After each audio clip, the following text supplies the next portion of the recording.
CI office അടിപ്പാത രേഖകൾ പുറത്ത്. സമയക്കുറവും സാഹചര്യ പ്രശ്നങ്ങളും ഇനി ചികിത്സ തേടുന്നതിന് ഒരു തടസ്സമേയല്ല. ലാബ്സ് MHLന്റെ എല്ലാ സ്ഥാപനങ്ങളിലും ഓൺലൈൻ ഡോക്ടർ കൺസൾട്ടേഷൻ ലഭ്യമാണ്. കോട്ടപ്പുറം ചന്തപ്പുര ബൈപ്പാസിൽ CI ഓഫീസിനുള്ളിൽ അടിപ്പാത ലഭിക്കുമെന്നുറപ്പായപ്പോൾ അവകാശവാദവുമായി മത്സരമാണ് നടക്കുന്നത്. എലിവേറ്റഡ് ഹൈവേക്ക് വേണ്ടിയാണ് കർമ്മസമിതി സമരം ആരംഭിക്കുന്നത്.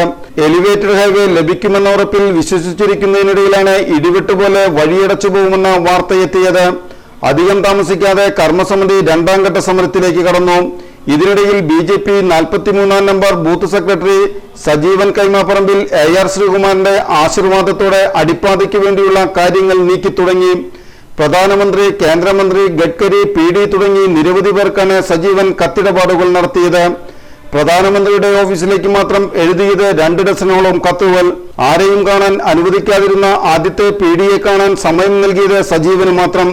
സജീവനെ PD സമയം അനുവദിച്ചതറിഞ്ഞ് കർമ്മസമിതിയിലെ 4 പേർ സജീവനെ കാണാൻ ചെന്നിരുന്നു. കർമ്മസമിതി തയ്യാറാക്കിയ മാതൃക കാണിക്കണമെന്നാവശ്യപ്പെടുകയും ചെയ്തു.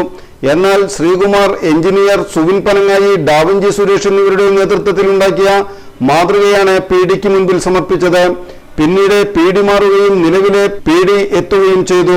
സജീവൻ കൈമാപ്പറമ്പിൽ ആവശ്യപ്പെട്ടത് പ്രകാരം PD സ്ഥലം സന്ദർശിക്കുകയും LVUPക്ക് വേണ്ട എസ്റ്റിമേറ്റ് ഇടാൻ ആവശ്യപ്പെടുകയും ചെയ്തു.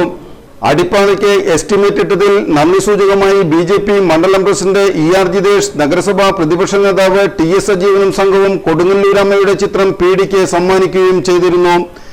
എന്നാൽ ആദ്യത്തെ PD ഉണ്ടാക്കിവെച്ച നൂലാമാലകൾ നിലവിലെ PDക്കും മറികടക്കാൻ പറ്റുന്ന രീതിയിലായിരുന്നില്ല. NHAയുടെ ഹെഡ് ഓഫീസിൽ ചുവപ്പ് നാടയിൽ കുടുങ്ങിയ അടിപ്പാത ശ്രീകുമാർ, കേന്ദ്രമന്ത്രിമാരായ സുരേഷ് ഗോപി, ജോർജ് കുര്യൻ, BJP സംസ്ഥാന പ്രസിഡന്റ് രാജീവ് ചന്ദ്രശേഖരൻ, ദേശീയ കൌൺസിൽ അംഗം PK കൃഷ്ണദാസ് തുടങ്ങിയവരിൽ സമ്മർദ്ദം ചെലുത്തിയാണ് അടിപ്പാതയ്ക്ക് അനുമതി നേടിയെടുത്തത്. കോട്ടപ്പുറം മുതൽ ചന്തപ്പുര വരെ എലിവേറ്റഡ് ഹൈവേ വരികയായിരുന്നെങ്കിൽ നഗരത്തിന്റെ മുഖച്ഛായ തന്നെ മാറേണ്ടതായിരുന്നു. ആദ്യത്തെ പ്ലാൻ അനുസരിച്ച് കോതപറമ്പിലുണ്ടായിരുന്ന എക്സിറ്റ് എൻട്രി പിന്നീട് പണിക്കേഴ്സ് ആശുപത്രിക്ക് സമീപം വന്നത് എങ്ങനെയാണെന്നും അവകാശവാദം ഉന്നയിച്ചവർ മനസ്സിലാക്കേണ്ടതാണ്.